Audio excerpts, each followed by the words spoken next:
ada menteri yang memang secara publik ini telah bisa menjadi beban pemerintah. Masyarakat melihat bahwa keadaan kabinet itu belum dalam kondisi yang baik.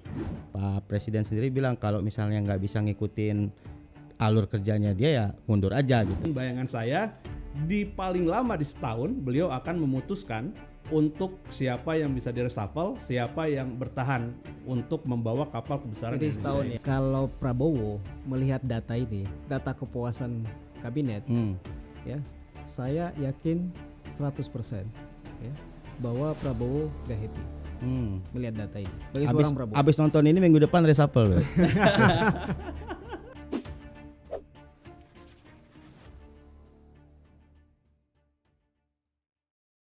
Halo, selamat berjumpa lagi dengan kami di Suara Angka Podcast LSI DNIJA. Seperti biasa, bersama saya ada dua rekan saya.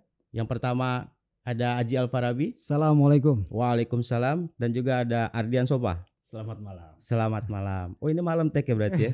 Tek, Oh malam. iya, itu jujur dia berarti malam ini.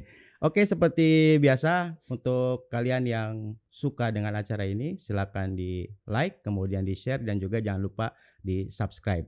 Oke Ji, Sob, kali ini kita bahas soal tingkat kepercayaan terhadap kementerian ya. Kepuasan terhadap kementerian. Sebelumnya kan kita kasih raport ke pemerintahan Pak Prabowo Gibran ya, yang ada 5 rapor biru, kemudian ada 2 rapor merah. Kemudian episode sebelumnya juga kita bahas tentang kepercayaan terhadap lembaga penegak hukum ya, ternyata masih di angka 70%. Nah kemudian untuk kali ini kita pengen kasih raport juga nih ke pembantu-pembantu presiden, kementerian yang gemuk ini. Kalau nggak salah itu sampai 100 lebih itu ya kalau di jumlah menteri, kemudian kepala badan sampai dengan wakil menteri ini kan besar sekali. Nah besar sekali ininya jumlahnya. Kalau kita lihat berdasarkan survei yang sama, nah karena kita suara angka nih, jadi kita bahas sesuatu tuh harus ada dasarnya. Dasarnya berbasis data ya. ada basis dasarnya. Jadi kita membahas sesuatu tuh harus berdasarkan hasil survei. Nah kebetulan Angka yang bersuara. Kebetulan ini kan juga masih dalam satu rangkaian survei yang sama kemarin ya, di bulan Mei Juni. Jadi memang masih hangat juga kalau kita bahas saat ini. Karena yang bedain podcast kita ini dengan yang lain kan kita memang membahas sesuatu berdasarkan hasil survei. Betul. Nah kalau dilihat dari hasil survei LSI DNIJA terbaru, ini untuk tingkat kepercayaan terhadap kementerian atau kabinet ini cenderung turun nih. Kalau kita bandingkan misalnya di tahun 2022 itu angkanya sekitar 63,4% tingkat kepercayaannya. Kemudian kita juga ada survei tahunan di 2023 tingkat kepercayaannya di angka 75,4%. Kemudian di tahun 2024 tahun lalu itu di angka 67,8. Nah di tahun 2025 ini justru turun lagi di angka 65,8. Nah kira-kira menurut lo berdua nih masa pemerintahan Prabowo yang kira-kira 8 bulan lah ini ya dari sejak dilantik ini kinerja dari kabinet ini dianggap memang masih rendah ya di tingkat kepercayaannya. Nah kira-kira apa sih ini penyebabnya nih sehingga masyarakat nih nggak ngerasain implikasi dari kebijakan atau apa? Mungkin lo dulu Ji, gimana Ji? Iya, pertama gue mau koreksi dulu ya bahwa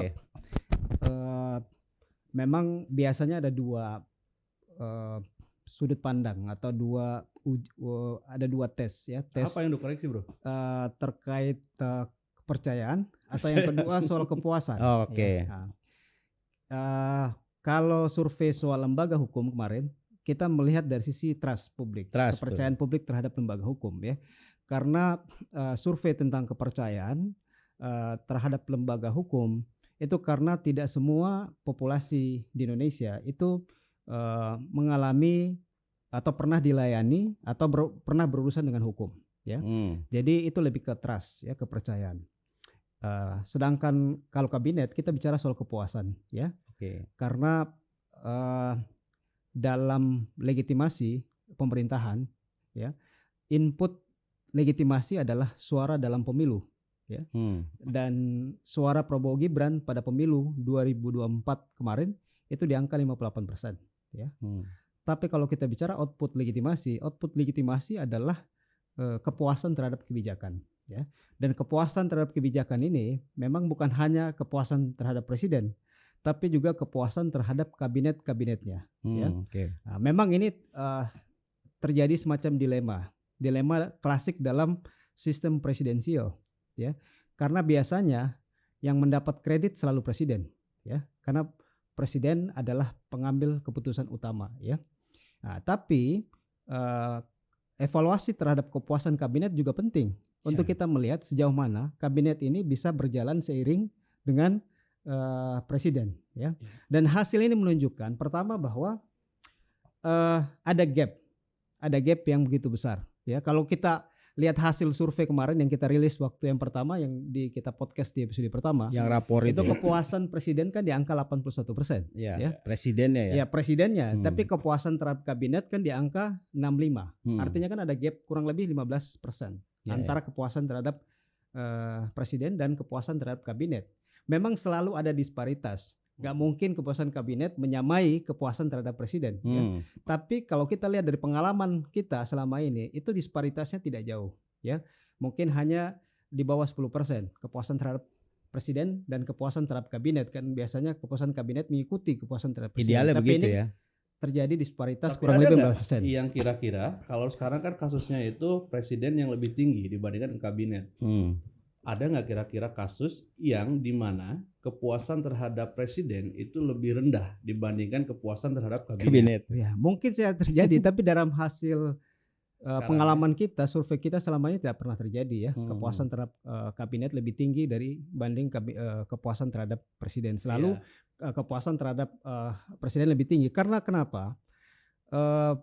Presiden itu selalu punya satu kekuatan yang tidak dimiliki oleh kekuatan kabinet. Kabinet adalah kerja kolektif.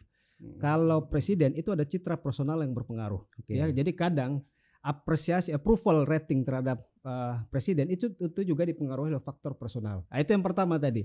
Yang kedua, kalau kita bicara angka, memang turun, bro. Tadi turun dari tahun ke tahun. Sampaikan ada tren turun dari tahun 2023. Tapi ini juga kita harus objektif untuk melihat. 2023 masa pemerintahan Pak Jokowi, ya, setahun sebelum pemilu. Tentunya waktu itu kabinetnya sudah lebih matang, ya, karena periode kedua lebih matang, ya. Kerjanya lebih fokus. Tapi setahun menjelang pemilu kan angkanya turun di angka 67,8. Ya. Jadi menjelang pemilu memang hampir rata-rata survei kepuasan kabinet menjelang pemilu itu selalu rendah karena menterinya udah siap-siap. Sibuk menghadapi tahun pemilu, ya. Karena sebagian menterinya adalah ketua umum partai, ya. Sebagian menterinya adalah pejabat partai. Mereka juga nyalek, ya, di pemilu. Jadi itu kemudian mempengaruhi efektivitas kinerja menteri, ya. Jadi kalau dari angka ini pemilu setiap tahun aja, ya. Jadi mereka pada kerjanya rajin, bro. Ya, mepet-mepet mau dipilih, ya. Lu punya angka itu nggak tadi? Misalnya yang tadi lu bilang. Apa tuh?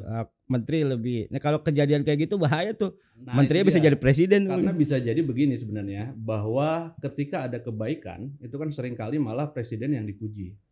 Tapi ketika ada keburukan, ini kan jadi masalah. Menteri-menterinya yang dicerca kan, nggak nyampe ke atas misalnya kan. Dan dalam sistem demokrasi, ya tentu hal-hal yang wajar aja sebenarnya kan. Karena memang ya menteri-menteri itu kan muncul di perintah atau memang diangkat oleh presiden dan bahkan dia sebagai pembantu presiden. Tetapi memang kalau misalnya kita tadi bandingkan, ini kan kepuasan terhadap presiden lumayan tinggi 80-an ya. Tapi terhadap kabinet ini kan masih di angka 68. Meskipun ada juga sejarahnya tadi bahwa pernah juga mencapai 75, bahkan juga mungkin di tahun-tahun sebelumnya juga bisa nyampe 80 juga ya. Yang mana antara presiden dengan kabinet itu dalam kongruan yang sama. Berarti sebenarnya kalau misalnya dilihat dari angka ini, ada satu sisi yang memang kabinet juga perlu dibenahi, tetapi juga menurut gue presiden juga nggak bisa lepas tangan nih. Karena bagaimanapun ini juga membawa image dia juga pada akhirnya ya, bahwa dia sebagai pemimpin itu juga bertanggung jawab terhadap yang dipimpinnya itu. Apalagi Pak Prabowo kan juga berasal dari militer. Dia betul-betul memahami lah sistem hierarki yang ada di negara ini ya, di sistem pemerintahan ini. Sehingga dalam konteks itu kalau misalnya ditanya kira-kira ada nggak? Kayaknya ada, tetapi mungkin di zaman-zaman yang lama ya, ketika memang si presiden itu, kita jangan lupa bahwa presiden-presiden itu pernah dimakzulkan berapa kali ya. Dimajukan berapa kali, dan itu mungkin ketika memang kepuasan terhadap presidennya sendiri itu lebih rendah dibandingkan dengan terhadap kabinetnya. Bahkan kabinetnya sendiri yang membuat skoci. Tapi catatannya pemakzulan presiden sebelumnya itu karena sistem pemilihan presiden saat itu masih melalui MPR ya. Tetapi dalam pemilihan langsung agak memang susah, presiden menghadapi tantangan legitimasi ya. Jadi legitimasi itu kemudian nanti yang akan menghukum, ini kan di saat pemilu ya. Jadi saat pemilu setiap 5 tahun baru pemilih kan menghukum tuh. Bukan hanya menghukum presiden kan, tapi juga menghukum partai-partai politik yang dianggap misalnya saat pertama tidak memenuhi janji kampanye ya, atau yang kedua misalnya ada kasus-kasus yang membuat publik resah atau gelisah, tidak terdelivery misalnya apa yang dijanjikan di saat kampanye ya. Jadi kalau kita bicara soal kepuasan terhadap presiden, memang selalu ada disparitas itu. Dulu waktu periode Pak SBY periode pertama di tahun 2004 ya, 2004-2009 itu kepuasan terhadap kabinet juga lumayan tinggi ya. Itu tadi memang selalu ada disparitas, tapi disparitasnya tidak jauh. Tapi ini kita melihat bahwa disparitasnya jauh. Mengapa demikian? Ini yang perlu kita jawab ya. Ada beberapa dugaan ya, kalau kita menggunakan analisa yang sederhana, kita bisa mengatakan bahwa mungkin saja citra personal Prabowo masih sangat kuat. Ya. Citra personalnya masih sangat kuat ya. Pernah kita bahas di podcast sebelumnya bahwa 1 tahun pertama Prabowo belum mengalami tantangan yang luar biasa. Ya, belum ada gejolak politik yang luar biasa karena pemerintahan juga stabil, koalisi partai pendukung di pemerintahan maupun parlemen juga stabil. Kemudian belum ada masalah-masalah ekonomi yang mendesak. Ya, sehingga memang citra personalnya belum terlalu belum diuji ya. Sehingga kepuasan terhadap personal presidennya tinggi, sementara kepuasan terhadap kabinet belum terlalu baik ya. Memang banyak sekali sebetulnya janji kampanye kan yang disampaikan oleh Pak Prabowo, visi besarnya banyak dan itu adalah program-program populis dan besar tuh. MBG koperasi 80.000 merah putih ya. Banyak perlu percepatan, perlu akselerasi. Jadi ini ibarat kapal besar tapi awaknya belum siap. Ya, awaknya ini kabinet. Oke. Tapi ini di sisi lain ya, kita banyak lihat komentar-komentar dari Pak Prabowo sendiri. Ini kalau Pak Prabowo nonton mungkin kepikiran juga langsung reshuffle nih. Jadi kalau misalnya kita ikuti ya pernyataan-pernyataan dari Pak Prabowo, ya sebetulnya kan beliau masih puas dengan kinerja menterinya. Bahkan kemarin waktu peresmian baterai itu ya, baterai itu kan dia malah memuji ininya kan kabinetnya bahwa bisa bekerja cepat ya. Tapi memang di kesempatan sebelumnya Pak Presiden sendiri bilang kalau misalnya nggak bisa ngikutin alur kerjanya dia ya mundur aja gitu. Nah tapi kan ini berarti ada sedikit yang tidak diketahui sama Pak Prabowo. Dia nilai mungkin selama ini kinerja kabinetnya bagus, tapi ternyata persepsi publik justru malah rendah nih. Nah apa Pak Prabowo nunggu menterinya mundur gitu ya? Dia nggak enakan gitu untuk mereshuffle. Iya, ini kayaknya memang sinyal kuat kepada para menteri bahwa Pak Prabowo udah bersiap untuk melakukan reshuffle. Itu kode alam, kode yang sangat keras. Karena dengan berkata begitu, tentu kan Pak Prabowo juga di harapan awal itu kan sangat besar. Karena dia 2 kali misalnya bertarung dengan semangat yang luar biasa untuk bisa membangun Indonesia sehingga kemudian terpilih. Tentu ketika misalnya sudah terpilih, ada janji besar yang dia bangun. Terbukti juga dengan kabinet yang begitu besar kan. Bahkan sampai tadi 109 orang ya. Dan dia berharap bahwa kapal besar yang tadi Bro Aji sebutkan itu bisa meluncur ya. Awaknya harus siap. Nah, dengan proses yang sebelumnya tentu kan dia juga ada screening dan sebagainya. Di pikiran dia bahwa awak ini udah siap sebenarnya kan. Bahkan juga ada retreat nggak sih mereka ini? Retreat juga kan? Ada sama seperti Pak daerah kan? Iya. Nah, yang dimana proses itu sebenarnya sebelumnya kan belum ada, sehingga memang semangat yang besar ini untuk membawa Indonesia melaju cepat itu tentu juga menimbulkan target dia juga yang besar. Tapi sekarang kalau misalnya lihat perjalanannya, ini kan berarti sekitar 7 bulan ya beliau menjabat, 7-8 bulan. Sudah masuk 8 bulan. tetapi memang banyak juga PR yang belum terselesaikan. Bahkan juga program-program besar itu juga baru setengah jalan misalnya kan. Tetapi juga ada beberapa bahkan menteri-menteri juga yang katakanlah misalnya underperform dan sebagainya. Nah, Pak Prabowo sebagai simbol daripada yang ingin bangun Indonesia, kemajuan Indonesia, tentu juga tidak bisa bertinggal diam kan. Sehingga dalam konteks ini dia tentu juga tidak bisa bekerja sendirian, sehingga dibantulah menteri-menteri ini. Tetapi untuk dia langsung mengatakan bahwa ada reshuffle dan sebagainya, dia sepertinya tidak langsung akan begitu. Tetapi dia memberi aba-aba dulu.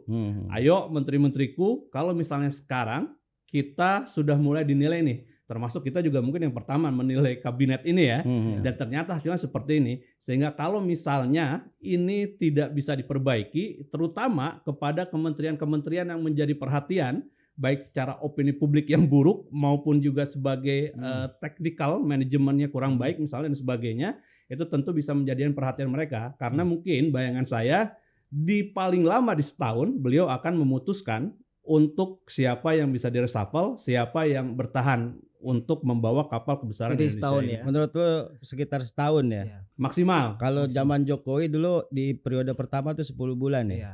Ya. Jadi bukan hal yang tabu reshuffle kabinet terjadi sebelum 1 tahun masa periode kabinet. Iya, iya. Kalau kita hitung dari Oktober ke Oktober ya. Kalau kita hitung pengalaman Jokowi berarti Prabowo punya waktu 2 bulan lagi. 2 bulan Sekarang kan lagi. masuk ke Bulan ke-8. bulan ke-8, tinggal 2 bulan lagi kalau mengikuti Pak Jokowi yang pertama. Kalau mau Kalau Pak lagi SBY, dia 1 bulan aja. Pak SBY lebih lama, Pak SBY 1 tahun 1 bulan. 1 Tapi tahun, kalau 1 kita bulan. lihat ya, ini kita analisa sederhana saja. Karakter presiden ya.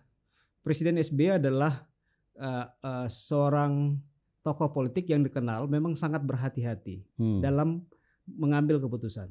Ya, bahkan cenderung banyak kritik lamban dalam mengambil keputusan ya. Tapi memang beliau adalah tipikal pemimpin yang mempertimbangkan semua hal sebelum keputusan diambil.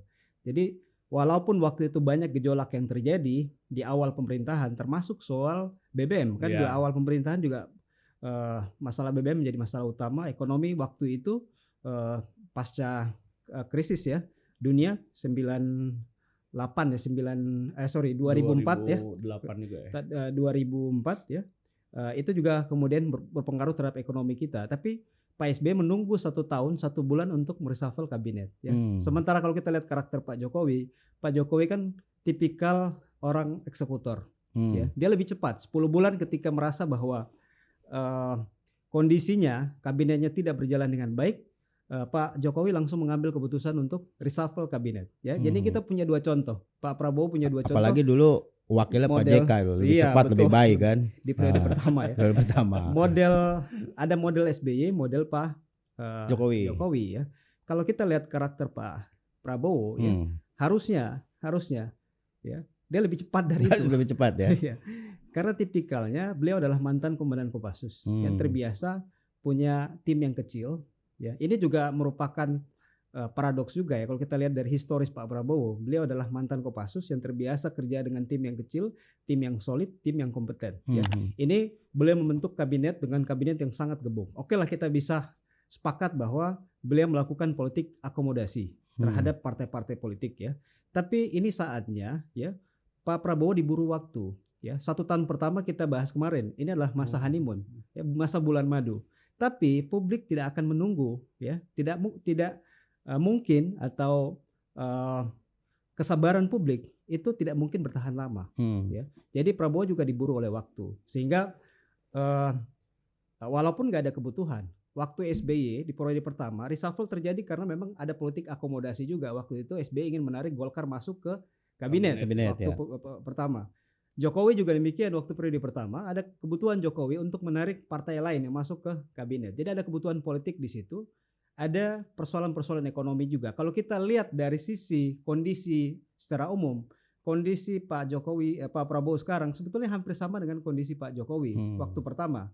Ada kondisi ekonomi kita yang pertumbuhan ekonominya di bawah 5%. Ya, waktu Pak Jokowi pertama di bawah 5%. Kita sekarang Pak Prabowo juga di bawah 5% waktu kuartal pertama kemarin. Kemudian rapor merah di lapangan kerja dan pemenuhan kebutuhan pokok yang sudah kita bahas di podcast sebelumnya, dan itu adalah janji kampanye yang luar biasa. Belum lagi keinginan Prabowo untuk mempercepat, mengakselerasi program-program besar. Jadi kita melihat memang tidak sinkron ya antara visi, semangat Pak Prabowo yang begitu besar, energi yang begitu besar. Ini barat mesin, ini mesin turbo nih Pak Prabowo nih. Tapi mesinnya ini operatornya belum cakep. Ya. Jadi kalau dilihat dari sisi kebutuhan itu harusnya ya reshuffle kabinet bukan hal yang sulit bagi seorang Presiden Prabowo ya. Karena beliau juga harus realistis dengan kondisi saat ini bahwa beliau butuh percepatan untuk akselerasi program-program besarnya. Oke, kalau begitu Sob, berarti mungkin nih Pak Prabowo sekarang dalam hatinya gini amat sih ini menteri gitu ya. Tapi kalau dari penjelasan Aji tadi, kira-kira apa sih yang menyebabkan Pak Prabowo ini sebetulnya kan harusnya lebih tegas, lebih taktis kan. Nah, sedangkan kalau kita ikuti misalnya menteri-menteri di kabinet ini kan juga banyak juga nih yang bikin blunder ya. Misalnya nih kita nggak usah sebut-sebut nama lah. Ada lah soal yang menteri misalnya waktu itu membantu istrinya di pilkada ya kan. Kemudian juga Gak apa-apa disebut bro, udah ada di media. Udah ada di media ya. Cari aja lah, googling. Terus juga misalnya ini menteri yang janji Prabowo ini kan 19 juta lapangan pekerjaan. Tapi akhirnya wamennya cuma ngurusin ijazah doang. Misalnya kayak gitu. Nah, terus juga ada yang baru nih, nggak ada angin, nggak ada hujan, rebutan pulau kecil antara Sumut sama Aceh gitu. Nah, ini kan sebetulnya hal-hal yang merugikan pemerintahan Prabowo sendiri gitu. Nah, kalau dihubungkan dengan tadi, kenapa sosok Prabowo ini yang harusnya lebih tegas, itu lebih banyak pertimbangan. Selain misalnya kalau kita bilang tersandra sama kepentingan-kepentingan partai yang masuk di koalisi, kira-kira apa nih menurut lo? Ya, pertama sih kalau gua ngelihat Prabowo ini kan juga ya 7-8 bulan ini kan. Sehingga dalam waktu 7-8 bulan tentu juga beliau masih memperlihatkan ya atau menunggu kira-kira kegiatan-kegiatan apa atau program-program apa daripada menteri ini berjalan. Karena juga jangan lupa bahwa ketika misalnya tiba-tiba ada reshuffle tanpa ada angin, ada hujan, itu juga tentu stabilitas politik itu juga nggak berjalan dengan baik ya. Dan juga ketika misalnya reshuffle ini tanpa juga ada ukuran yang jelas, bahwa misalnya dia hanya baru melakukan kesalahan, katakanlah sekali, kemudian juga kesalahannya juga bukan hal yang luar biasa gitu ya, menurut pandangan beliau. Tentu juga beliau pasti akan memberikan kesempatan. Terlebih juga bahwa tema-tema beliau ini kan sebenarnya tema-tema ekonomi yang dia bangun. Dan program-program besar, beliau juga memahami bahwa tidak mudah untuk melakukan program yang sangat besar ini. MBG, kemudian misalnya Danantara, kemudian koperasi dan sebagainya, sehingga memang beliau masih menunggu waktu. Tetapi tadi itu catatannya bahwa beliau pun udah memberikan warning sebenarnya, karena mungkin di hati kecilnya atau hati besarnya Pak Prabowo juga merasa bahwa kalau misalnya ini nggak berhasil, ini pertaruhan yang luar biasa, karena juga banyak dana terserap ke sana, banyak harapan yang dititipkan ke sana. Kalau misalnya ini nggak berhasil, bukan hanya menterinya yang menjadi korban, tetapi juga buat Pak Prabowo itu sendiri. Kemudian kenapa misalnya sampai sekarang juga masih bertahan, kita membayangkan bahwa mungkin mengganti karyawan itu hal yang mudah. Tetapi mengganti menteri itu juga nggak semudah dilakukan kan. Bahwa begitu banyak pertimbangan, karena mungkin yang sekarang pun ya sementara ini yang terbaik di antara yang ada ini kan. Sehingga untuk bisa melakukan itu tentu juga perlu ada tahapan-tahapan. Tetapi yang paling utama sepertinya Pak Prabowo masih mempertimbangkan bahwa ya kestabilannya yang utama ya. Sehingga memang ini juga belum 1 tahun, ini juga masih 8 bulan, sehingga masih menunggu waktu. Toh juga ada banyak hal yang sudah dikerjakan. Dan juga jangan lupa bahwa Pak Prabowo seakan-akan membebaskan semua menteri, wakil menteri, kepala badan dan sebagainya untuk berkreasi. Dan ini dalam sistem pemerintahan hal yang positif ya. Jadi semua orang itu atau semua kandidat, semua kabinet itu tanpa harus takut melakukan sesuatu yang bisa bermanfaat. kita bayangkan kalau misalnya tiba-tiba sekarang ini yang tadi Bro sebutkan salah dan sebagainya, kemudian dia langsung di-reshuffle, mungkin juga daya kreativitas daripada kabinet-kabinet ini juga akan tertahan ya. Karena wah ini kita malah takut nih. Padahal dalam era sekarang ini kan government entrepreneurship ya yang dibutuhkan, sehingga memang tadi itu percepatan daripada pembangunannya bisa lebih maksimal. Ya. Tapi kalau ini pengandaian aja. Kalau Prabowo melihat data ini, data kepuasan kabinet, ya, saya yakin 100% ya bahwa Prabowo gak happy melihat data ini. Bagi seorang Prabowo. Abis nonton ini minggu depan reshuffle. Ya itu hak prerogatif presiden. Ya. Apalagi ngelihat data Polri, Bro. Karena kemarin. Ya itu kan itu bagian. Itu kan diangkat oleh presiden juga ya. Jadi itu bagian dari yang perlu dievaluasi. Repot nih menteri ganti. Hukum ya. Kapolri ganti. Tapi angka 65,8 lah. Kita let's say 65 lah ya. Ini kan angka yang kalau dilihat rata-rata memang angka kepuasan kabinet di angka itu ya. Sebelumnya 2004 67. Tapi sebagai seorang Prabowo dengan energinya yang besar dan kita lihat bagaimana kemudian track record beliau, ini angka yang bagi Prabowo sendiri nggak puas dengan angka ini. Ya, walaupun ini adalah persepsi ya publik terhadap kabinet ya. Tapi secara real ya kalau kita lihat memang keinginan tekad Pak Prabowo, Pak Presiden untuk mengakselerasi program-program besar itu kan sangat kuat. Nah, sehingga memang ini perlu sinkronisasi ya antara karena portofolio pemerintahan itu adalah portofolio presiden ya. Ya tadi walaupun betul bahwa kabinet-kabinet ini butuh waktu, tapi memang perlu ada evaluasi yang mendasar ya. Evaluasi mendasar terhadap kabinet-kabinet. Tentu sebagai presiden Pak Prabowo punya telinga, punya mata yang tiap hari memantau kinerja kabinet ya. Nah, tapi ya yang harus dilihat kalau kita lihat memang ada sejumlah menteri yang mungkin kerjanya bagus tapi tidak terekspos. Berarti kan ada kelemahan dari sisi komunikasi publik ya. Kemudian ada menteri yang memang secara publik ini telah bisa menjadi beban pemerintah. Ya, bisa menjadi beban pemerintah, harusnya diganti dong. Menarik nih. Di reshuffle dong. Siapa kira-kira? Ya. Saya pikir banyak menteri ya. Misalnya beberapa menteri kita contoh. Salah satu target atau program besar Pak Prabowo adalah mendirikan atau membentuk koperasi 80.000 atau 85 koperasi. Oke. Nah, tapi menteri koperasi ini menjadi beban pemerintah saat ini. Karena apa? Ini bukan soal kinerja di bidang koperasi. Ya, kita belum lihat secara objektif ya. Katanya dibilang 80.000 tapi tercapai. isu yang selalu mengaitkan menteri koperasi dengan isu ketika beliau masih menjabat menteri yang lama di Kominfo ya, soal kasus judi online. Itu diungkap dalam sidang di pengadilan. Ini kan menjadi persepsi yang buruk bagi namanya pemerintahan. Iya, karena namanya disebut. Karena penting, karena kabinet adalah bagi pejabat publik.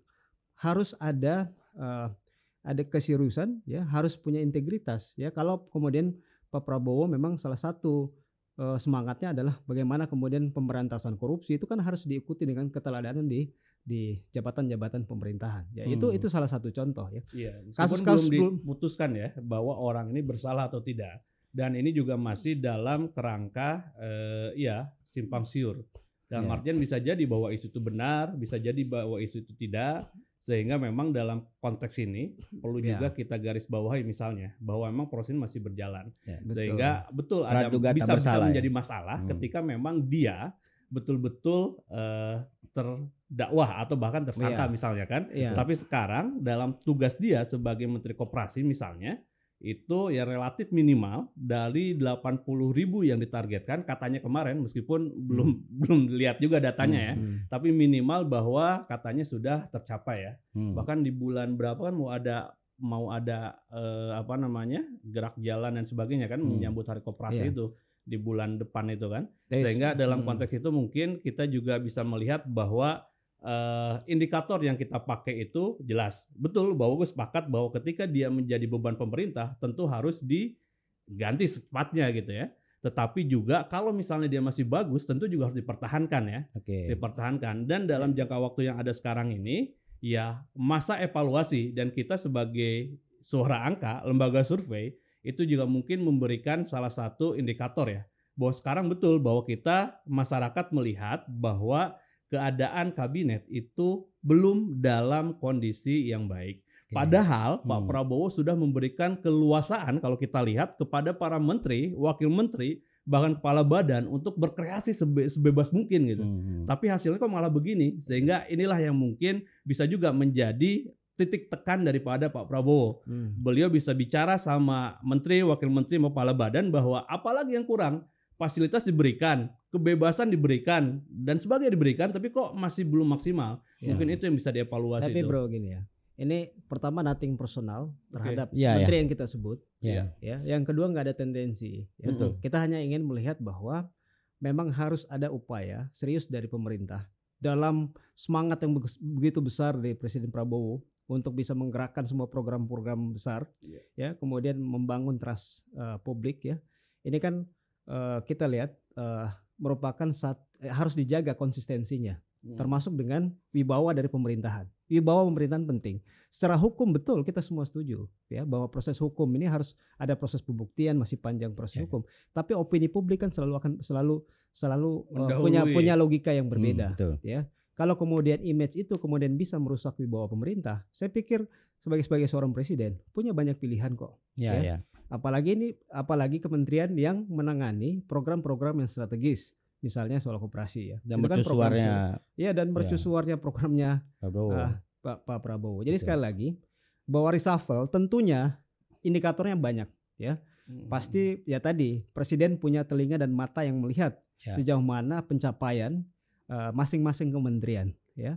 Ya ada juga menteri yang nggak pernah kedengaran juga, ya, kinerjanya. Ya tapi mungkin secara konkret terdelivery apa yang kemudian menjadi tanggung jawabnya, ya. Jadi pasti banyak faktor yang menjadi pertimbangan. Tapi harus dilihat bahwa kepuasan kabinet yang di angka 65% dan punya gap yang begitu besar terhadap presiden, ini harus dijawab. Ya salah satu jawaban yang kemudian bisa membangkitkan kembali trust publik terhadap kinerja kabinet, bahwa kabinet ini mampu seiring sejalan dengan semangat presiden, ya salah satunya memang harus ada momentum untuk melakukan perubahan. Ya. Nah, tapi harus diingat bahwa ini bukan hanya soal akomodasi politik yang kemudian jadi alasan untuk melakukan reshuffle. Nah itu, nih kalau bahasa anak sekarang cemiu ya. Correct me if I'm wrong. Jadi dari data yang gue punya ini total kementerian kita ada 48 ya. Ada 48. Nah, menariknya itu 41 orang itu berasal dari 41 dari parpol. Tadi lu bilang kan tersandra dan lain-lain.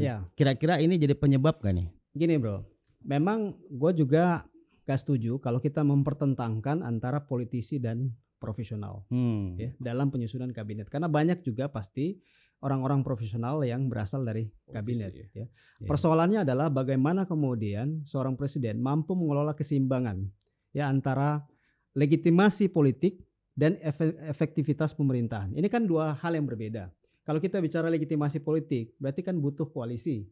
Butuh orang-orang yang mengisi pemerintahan adalah orang-orang yang berasal dari partai. Karena itulah kemudian menjadi syarat koalisi terjadi ya. Artinya yang menjaga stabilitas pemerintahan baik di pemerintahan maupun di parlemen. Tapi di sisi lain kan butuh efektivitas pemerintahan. Oleh karena itu kalau reshuffle terjadi, kalau kemudian yang diganti misalnya ya, yang diganti hanyalah posisi-posisi yang misalnya politisi diganti lagi oleh politisi, atau bahkan misalnya jumlah yang profesional berkurang diganti oleh politisi, ini juga akan bisa memicu keraguan publik ya. Yang penting adalah bagaimana kemudian presiden mampu melakukan prioritas mana agenda-agenda penting yang menjadi prioritas pemerintahan dan belum bisa terdelivery dengan baik oleh menteri-menteri yang terkait dengan sektor itu. Kita bicara tentang survei sebelumnya ya. Survei sebelumnya itu terbaca bahwa rapor merah pemerintahan Prabowo itu di bidang ekonomi ya. Ada lapangan kerja dan sembako ya. Pertumbuhan ekonomi kita juga mengalami penurunan ya, di bawah 5%. Angka PHK begitu besar. Artinya bahwa dari sinyal ini saja, artinya bahwa menteri-menteri di bidang ekonomi perlu dievaluasi. Terserah siapapun nama-nama yang kemudian bertanggung jawab di situ ya, Menteri Menko Ekonominya, atau menteri keuangannya atau menteri yang terkait dengan sektor ekonomi. Kedua, kita bicara soal penegakan hukum, ya. Penegakan hukum kemarin di podcast sebelumnya kita bahas kepuasan terhadap lembaga penegakan hukum. 3 lembaga penegak hukum, ya, bukan 1 tapi 3. KPK, Polri, dan Kejaksaan. Itu 3-tiganya terendah dalam 5 tahun. Trust publik terhadap 3 lembaga hukum ini, ya, 3 lembaga penegak hukum. Jadi ini juga bisa menjadi evaluasi bagi presiden. Karena ini 2 jabatan itu diangkat oleh presiden, ya, Kapolri dan Jaksa Agung misalnya. Jadi kita dasarnya itu, ya, dasar mungkin dari hasil survei yang bisa kita rekomendasi. Kalau hasil objektif, ya itu mungkin apa yang kemudian dihasilkan oleh mereka yang membantu presiden, ya, data-data yang diberikan bagaimana pencapaian masing-masing menteri, ya, ditambah tadi yang kita bisa kita katakan bahwa ada sejumlah menteri yang secara publik ini dalam tanda kutip bermasalah, ya, image-nya, ya, mengganggu wibawa pemerintah. Ini juga harus tegas sikap Pak Prabowo, ya, harus tegas. Kalau memang tidak mengganggu wibawa pemerintah, ya mungkin bisa dilanjutkan. Kalau kemudian mengganggu wibawa pemerintah, bukan sebaiknya bisa dicari alternatif yang lain. Ya. Kalau menurut lu gimana? Jangan sampai gue sepakat sebenarnya bahwa ada beberapa bidang yang masih menjadi kayaknya PR, lu ya. Lebih setuju kalau menteri ini tegur-tegur aja nih, jangan dari reshuffle nih. Pertama ditegur dulu. Ah. Yang kedua tentu juga bahwa misalnya menteri sekarang dengan keadaan tadi 2 hal yang bisa menjadi titik tekan misalnya, ya, bukan berarti dia nggak perform sebenarnya. Bisa jadi dia sebenarnya perform, tapi keadaannya aja yang buat begini misalnya kan. Misalnya dia sebenarnya kan setiap menteri ataupun setiap kepala badan dia punya tupoksinya masing-masing sebenarnya. Dan dia sudah melakukan tupoksinya itu sendiri. PR-nya sudah dikerjakan, tetapi karena ada faktor luar yang membuat itu tidak terjadi misalnya, ya akhirnya bukan salahnya dia sebenarnya. Bisa jadi. Contohnya apa? Contohnya misalnya faktor ekonomi. Bahwa kenapa misalnya target kita di atas 5% tapi terjadi di bawah 5% misalnya kan. Bukan berarti bahwa si menteri ini nggak perform. Bisa jadi dia sudah melakukan apa yang terbaik, tetapi karena faktor dunia luar misalnya, ekonomi global tidak mendukung dan sebagainya, akhirnya ada perbaikan.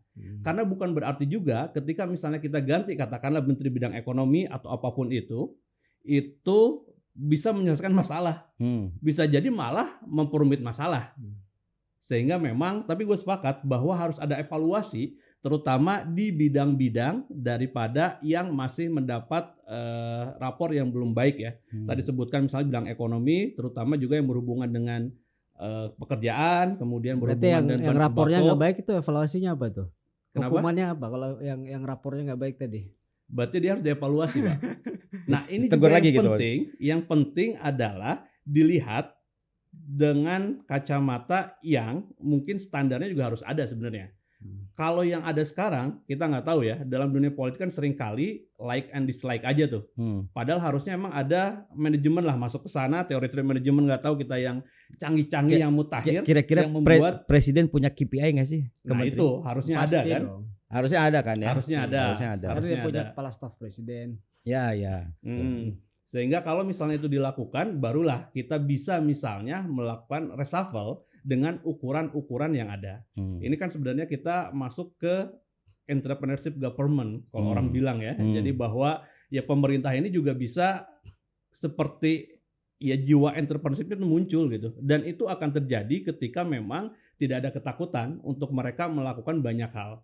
Dan ketika misalnya mereka banyak hal, tentu juga ya pada akhirnya kan publik juga mengevaluasi, ya. Dan dengan adanya survei ini Pak Presiden sebenarnya dibantu, ya. Termasuk juga menteri-menteri juga dibantu sebenarnya kan, bahwa ada ukuran-ukurannya. Indikator ini kan salah satu saja tadi, bahwa kita nggak mengatakan bahwa dengan hasil ini kemudian ini menjadi salah satu-satunya indikator.